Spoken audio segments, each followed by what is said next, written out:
On va parler un petit peu des familles, pour entre guillemets conclure ce cours, puisque ce serait dommage de ne pas en parler, puisque ce sont les éléments de base de Revit. Tout élément dans Revit est finalement une famille, hein. Que ce soit des murs, des voiles, on a pu le voir tout au long de la vidéo. On a accès ici à des propriétés de la famille, des types de familles qu'on peut venir modifier. On a déjà vu un petit peu les familles dans les annotations, donc c'est les cas de familles assez simples où on vient modifier des libellés. J'aimerais qu'on voit deux cas un petit peu plus complexes. Alors le premier, j'aimerais qu'on voit sur les fenêtres. Donc quand on regarde les fenêtres de base qui sont prévues dans Revit, elles ont une croix ici en plein milieu. Donc ça c'est la famille qui est définie comme ça. J'aimerais qu'on essaie de les modifier pour avoir quelque chose d'un petit peu plus habituel. Que l'on voit, c'est ce symbole de trémie qui est un petit peu cette forme là, comme ça. Voilà, qu'on mette ce symbole là sur toutes les fenêtres. L'avantage des familles, c'est que si j'en modifie une et que je la conçois bien, la modification sera apportée sur toutes les fenêtres, quelle que soit leur taille et leur implantation. Donc c'est ce qu'on va essayer de faire là.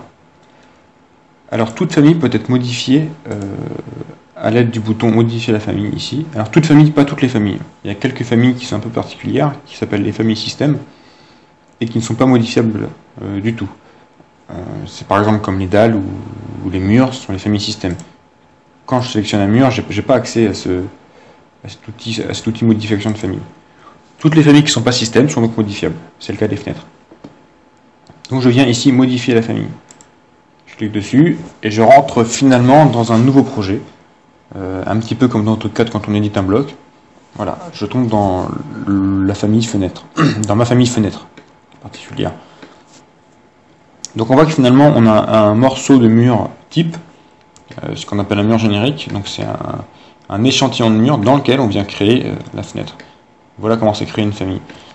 Toutes les modifications qui seront appliquées à cet échantillon de mur dans la famille seront appliquées ensuite dans les ouvertures. Alors on va voir aussi qu'on peut paramétrer tous ces éléments, donc grâce à des codes qui ont des noms. Ici une code qui s'appelle largeur brute qui fait ici 600. Donc on va voir que quand on va insérer la famille dans le projet, on aura accès à ces variables pour pouvoir modifier la famille et en faire des types différents. On va voir aussi que ces codes-là peuvent être intrinsèques à la famille ou extérieurs à la famille.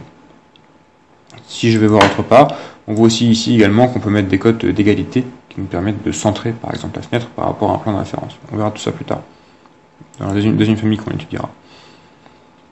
Si je me mets par exemple en élévation, on voit que j'ai deux autres codes avec des variables définies, la hauteur d'appui et la hauteur brute. C'est des variables qui doivent vous parler puisque quand on a inséré des fenêtres, on s'en est servi.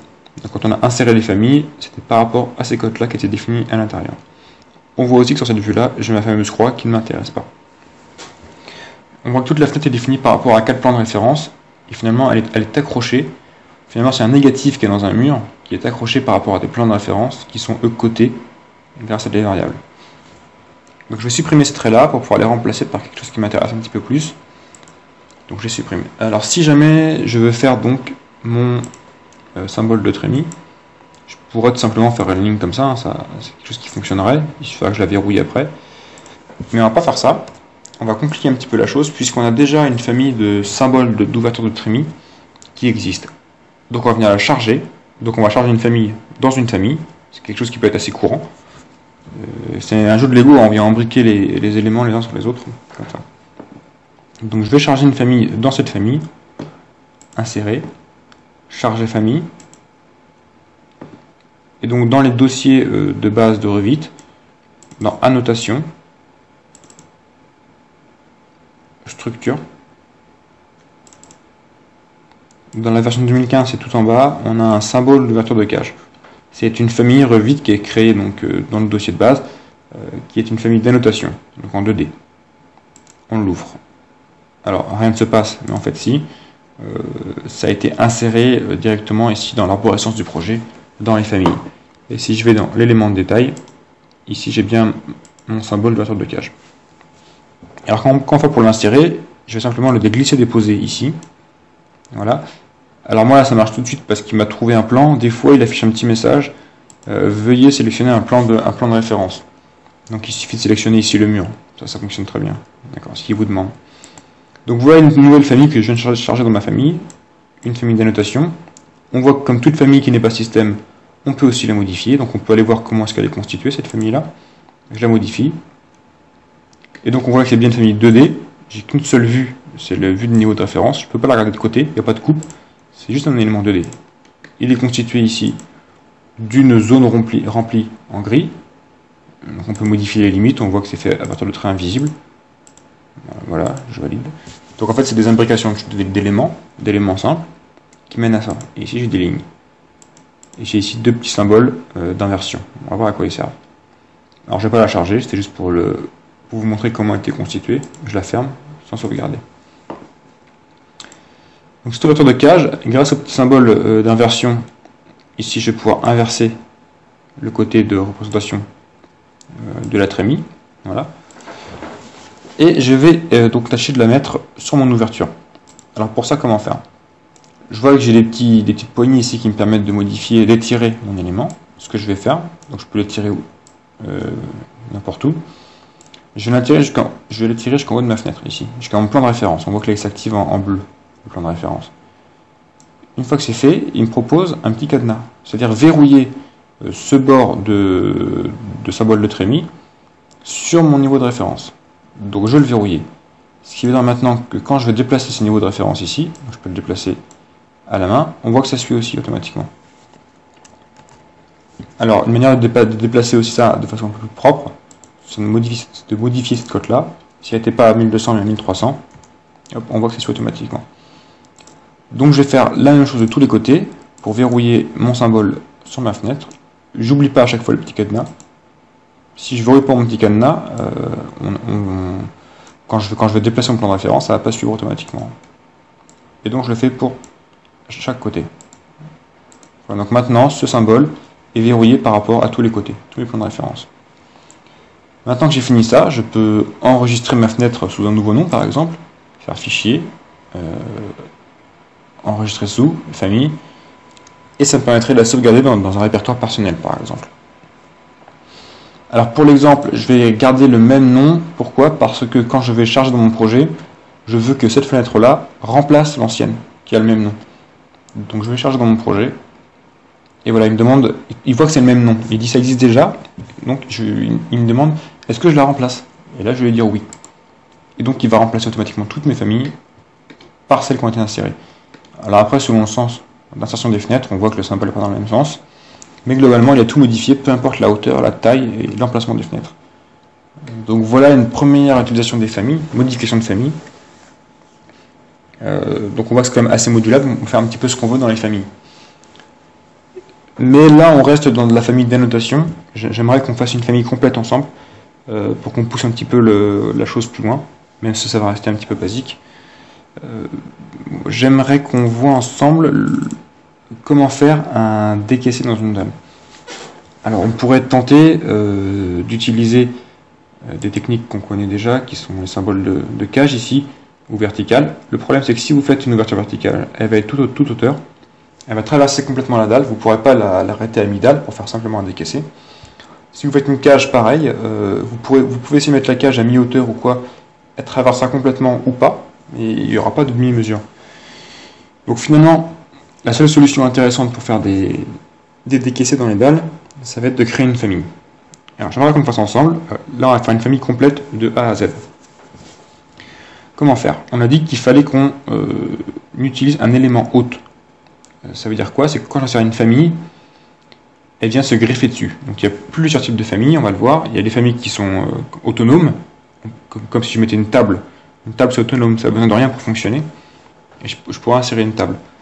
Mais si je veux faire une fenêtre ou un décaissé dans une dalle, il faut bien que j'ai un élément hôte, qui soit le mur ou la dalle. Donc c'est des familles un petit peu spécifiques. Donc pour créer une famille, on va faire ici donc fichier, nouveau, et donc famille. C'est pas un projet, c'est une famille. Donc j'ai plusieurs types de familles. J'ai les familles d'annotation qu'on a déjà vu un petit peu ensemble, notamment avec tout ce qui était libellé pour les objets. J'ai les cartouches, j'ai les volumes conceptuels. Donc là, c'est pour créer un volume 3D complet.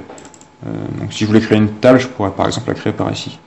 Une table qui sera reliée à rien. Voilà. C'est un volume complet, on recrée un volume 3D complet, paramétrable éventuellement. Et on a ici tous les types de familles que l'on peut créer. Donc on a des types ici comme les fenêtres qu'on pourrait voir, qu'on a déjà vu, et on a aussi des éléments autres sur lesquels on va pouvoir créer des familles qui se situent ici. Voilà. Ce sont des modèles génériques sur lesquels on va pouvoir greffer nos familles. Donc nous on cherche à faire un décaissé dans un sol, donc bien sûr on va s'intéresser à la famille générique métrique de sol. Voilà, je l'ouvre. Et comme je m'y attends, je tombe sur un échantillon de sol. Voilà, c'est un petit bout de sol. Et toutes les modifications que je vais le faire subir seront chargées dans le projet après sur le sol où j'insérerai. Donc moi je vais faire un décaissé. Alors quand on édite une famille comme ça, quand on crée une famille, en fait c'est une... à part pour tout ce qui est notation, je parle pour tout ce qui est volume 3D, c'est de la modélisation 3D classique comme on peut en voir sur la plupart des logiciels. À savoir, on a les outils ici de base qui sont les extrusions, extrusion parchemin, raccordement, enfin ce sont des révolutions, ce sont des outils de modélisation classique. Je ne vais pas forcément rentrer dans le détail, nous on va servir que de l'extrusion qu'on a déjà vu plusieurs fois dans les vidéos précédentes, qui consiste à avoir un volume et elle donne une troisième dimension, bon là dans ce cas-là verticale, dans tous les cas linéaire et perpendiculaire. Voilà. On pourra faire des chemins d'extrusion un peu plus complets, avec la seule différence entre cette commande-là et cette commande-là, c'est le chemin d'extrusion. Là, il est normal à la surface et linéaire, alors que là, on peut faire un petit peu ce qu'on veut. Voilà. Bon, nous, pour notre trémie, ce qui est intéressant, c'est simplement celui-ci. Donc, tous ces éléments sont des éléments pleins. On peut également faire en vide, en négatif, c'est-à-dire qu'ils viennent se soustraire à un volume plein. Et donc, bien entendu, c'est ça qui va nous intéresser. On va chercher à faire un décaissé dans la dalle. Donc, je vais faire ici un vide par extrusion. Comme toute extrusion, je rentre dans le mode... bon, il m'affiche une fenêtre, c'est un petit peu graphique, hein, ça ne devrait pas être là. Je rentre dans le mode esquisse et je vais venir créer ici une forme quelconque de décaissé. Donc là, je mets n'importe quoi pour l'instant. On va voir comment le définir après. Donc j'ai défini 2 dimensions. Il me reste une à définir. Donc je vais aller de mon extrusion. Et si je me mets dans ma vue 3D, on voit qu'il m'a bien créé ici mon élément. J'aime bien que ça s'en aille cette vue là, parce que je sais pas pourquoi elle reste là. Bon, je sais pas pourquoi, ça va partir. Donc on voit que ça m'a bien créé ici mon élément, mais qu'il est hélas au-dessus ma dalle. Parce qu'on n'a pas défini le chemin d'extrusion, alors par défaut il m'a défini un qui va de 0 à 250. Ça veut dire quoi? Si je me mets sur une vue de côté, on voit que j'ai mon niveau de référence, sous lequel j'ai bien ma dalle. Effectivement, quand on insère une dalle par rapport à un niveau de référence, elle est toujours en dessous. Et là, l'élément que j'ai créé est bien de 0 à 250. Alors je peux le modifier, le faire rentrer dans ma dalle, c'est ce qui m'intéresse bien sûr pour pouvoir faire le négatif. Donc soit je le fais à la main par la petite flèche, ou soit je fais quelque chose d'un petit peu plus systématique ici, grâce à la cote. Donc, par exemple, moins 150. Voilà. Donc là, j'ai bien mes 2 volumes qui se croisent. Alors pour autant, Revit ne m'a pas fait encore mon décaissé. Pourquoi? Parce que si j'avais beaucoup d'éléments, une famille beaucoup plus complexe, dans laquelle j'ai beaucoup d'éléments positifs et beaucoup d'éléments négatifs, il n'est pas évident que tous les éléments négatifs doivent décaisser tous les éléments positifs. En fait, il faut dire vite quels éléments négatifs et quels éléments positifs sont reliés les uns aux autres. Donc là, c'est assez simple, ce cas-là est basique. Donc je viens le couper pour lui expliquer ça. Donc ma dalle par rapport à mon décaissé. Voilà. Maintenant c'est fait, on a vraiment notre décaissé. On voit bien que ça ne traverse pas, parce qu'on n'a pas défini traversant. Donc voilà. À tout moment, je peux venir resélectionner mon négatif et le remodifier. La hauteur ici de 25 ne sert à rien, je pourrais mettre 1, ce sera la même chose. Par contre, si je mettais une valeur négative, eh bien, on aurait un volume intérieur vide dans la dalle, mais pas un décaissé. Donc là, on n'a rien paramétré pour le moment, mais on a juste défini ce volume. Qu'est-ce qui se passe si on l'insère dans notre projet? Alors avant de l'insérer, pour le moment, il s'appelle famille 3, ce qui n'est peut-être pas très très intéressant. Je propose qu'on sauvegarde la famille, et comme ça, on pourra nous resservir plus tard. Donc je vais l'enregistrer sous famille. Je vais dans un dossier qui m'intéresse. Donc moi, dans mon exemple, je vais mettre sur le bureau. Je vais l'appeler décaissé de dalle, par exemple. Dans options, tout ce qui est famille, moi j'ai tendance à mettre une seule sauvegarde. C'est pas un objet important. Il n'y a pas besoin d'avoir d'historique de sauvegarde pour moi dedans. Enfin, c'est mon avis. Donc je mets une seule sauvegarde. Ça évite d'avoir plein de fichiers de sauvegarde temporaire qui ne me serviront pas et qui vont encombrer mon espace. Voilà, je l'enregistre. Du coup, je vais changer mon nom, et ça va être intéressant quand je vais l'insérer d'avoir un nom un peu plus explicite que famille 3 ou famille 4. Je le charge dans mon projet. Je sélectionne quel projet, donc mon projet 2, hein, pas ma fenêtre, bien sûr. Voilà, alors où est-ce qu'il me l'a mis?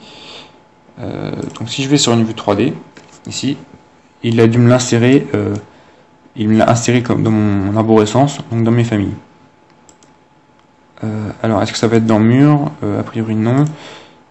Dans modèle générique, voilà. Donc, dans modèle générique, on a notre décaissé de dalle qui a été créé ici. On va le glisser-déposer, comme on avait fait tout à l'heure. Et bien sûr, il faut qu'on sélectionne une dalle, hein, parce qu'il ne peut s'appliquer que sur une dalle. On l'a défini comme ça. Je clique sur ma dalle, et voilà. Donc il m'insère comme ça des trémies. Donc il ne m'insère pas les trémies, les décaissés. Donc on voit qu'il s'insère bien. Qu'elles font 15 cm, c'est ce qu'on avait défini, sur une dalle de 20 ici. On voit aussi que je peux les déplacer où je veux. Je pourrais mettre en vue en plan et les déplacer beaucoup plus précisément encore. Bon, par contre, on voit que c'est un petit peu limité puisque ça nous fait des trémies uniquement de la taille qu'on a définie et uniquement de la profondeur qu'on a définie. Donc si on avait 20 trémies différentes dans le projet, il faudra faire 20 familles différentes, ce qui serait quand même pas du tout intéressant. Donc on va voir un petit peu comment mettre des paramètres sur ces familles pour qu'elles soient modifiables au fur et à mesure et qu'on puisse en faire avec une seule famille plein de cas variables. Donc je retourne dans l'onglet modifier les familles ici, je viens remodifier ma famille, et je vais venir ici modifier mon extrusion, pour venir mettre des cotes d'extrusion à l'intérieur. Alors, pour faire ça, comment on va faire? On va d'abord venir créer nos variables, créer les éléments qu'on pourra ensuite, dans le projet, renseigner pour mettre des éléments variables sur ma famille. Donc ça se situe ici. Voilà, type de famille. Et je vais venir en créer des nouveaux paramètres. Donc je vais ajouter un paramètre. Alors on va voir plus tard, bon il y a beaucoup de choses ici. On va voir plus tard ce qui nous intéresse. Bon bien sûr c'est le nom, c'est comme ça qu'on va se repérer, savoir à quoi correspond notre paramètre. Il y a deux types de paramètres qui sont type et occurrence. On va voir un petit peu après à quoi ça sert. Pour l'instant, je laisse tout en type. Qu'est-ce que je vais avoir comme paramètre variable? Je vais avoir la largeur de ma trémie, bien sûr. Je valide. Je vais en faire un nouveau avec la longueur de ma trémie. Toujours en type pour le moment. Et j'aurai également épaisseur de ma trémie. Toujours en type pour le moment aussi. Voilà. À chaque fois que je modifie pas, c'est bien une longueur. Donc je laisse tous ces éléments-là. Si c'était autre chose, il faudrait que je change ici en fonction de voilà, si c'est un texte, si c'est un matériau, enfin voilà. Bon, là, tout est bien défini par défaut. Donc j'ai défini trois valeurs, mais qui n'ont pas forcément vraiment de sens pour le moment. Elles sont reliées à rien. Comment faire pour les relier géométriquement à ma trémie? Et bien tout simplement, on va coter. Je cote ma largeur, ici, ma longueur, qui pour le moment sont quelconques. Voilà. Je les ai cotés. Et en les sélectionnant, je vais pouvoir ici les associer à mes paramètres que j'ai créés auparavant. Donc là, c'était bien largeur. Donc là, il me dit bien maintenant, ça c'est la largeur, il sait que ça c'est la largeur. Ici, je vais lui dire que c'est la longueur. Il sait qu'ici c'est la longueur. Voilà.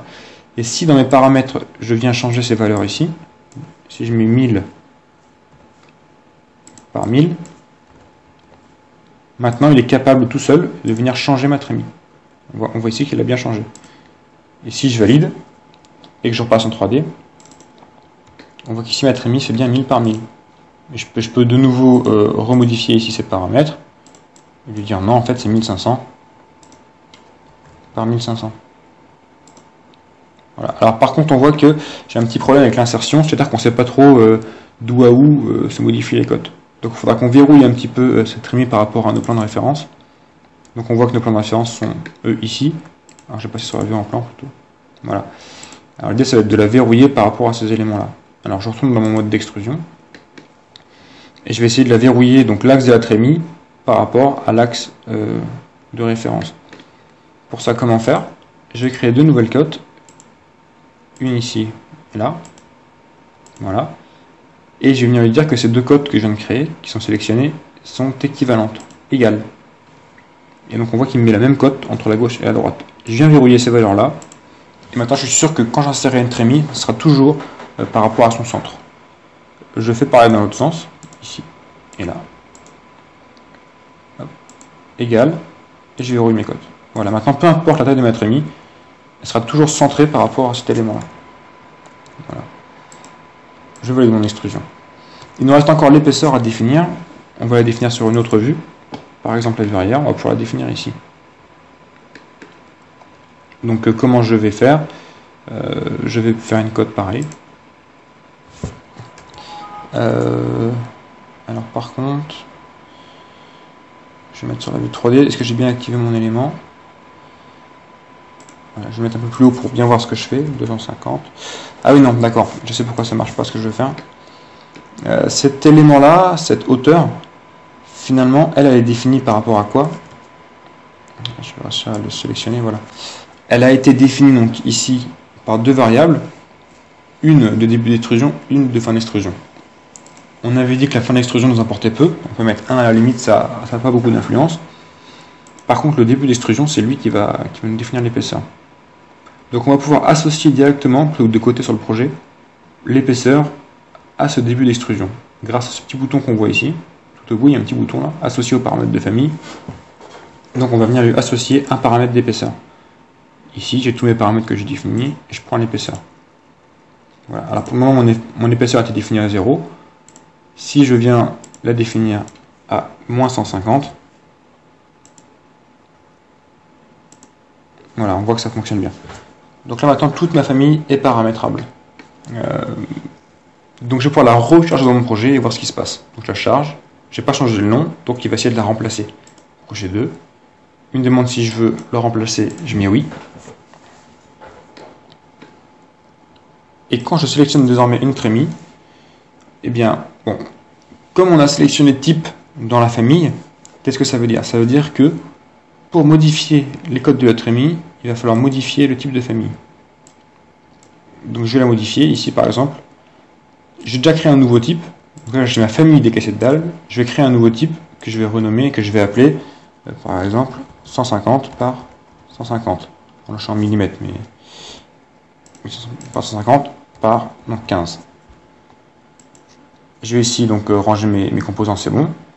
Donc j'ai créé cette nouvelle famille là. J'en suis content, voilà. Donc ces deux familles là, ce sont bien des familles des cassettes dalles de type 150 par 150 par 15.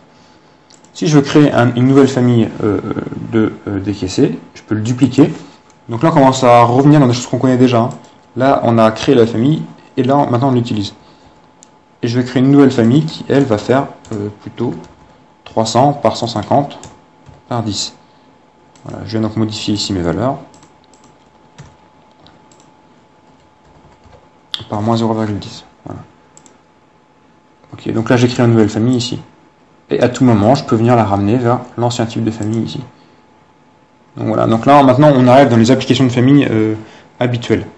Donc on commence vraiment à avoir un objet assez puissant pour en faire ce qu'on veut. J'aimerais revenir sur deux éléments de la famille qu'on peut encore modifier, sur lesquels on n'a pas travaillé. Donc j'ai modifié ma famille. Ça va être notamment quand on a défini notre paramètre ici, je peux le modifier ici, on l'avait défini en type. Qu'est-ce qui se passe si je le mets en occurrence? Quelle différence ça fait? C'est quelque chose d'assez important. Donc je le passe en occurrence. Donc l'épaisseur maintenant n'est plus type mais occurrence. Qu'est-ce que ça va changer?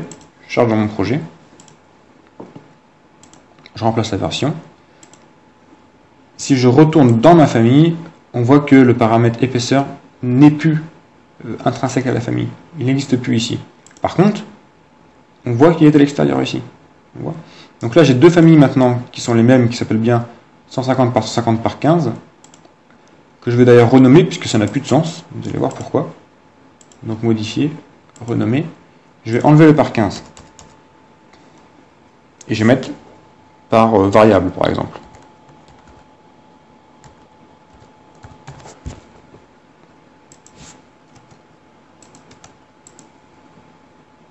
Pourquoi je mets ça? Parce que maintenant, cette épaisseur, elle est paramétrable directement à l'extérieur de la famille. Donc je peux tout à fait en avoir une qui fasse moins 0,1.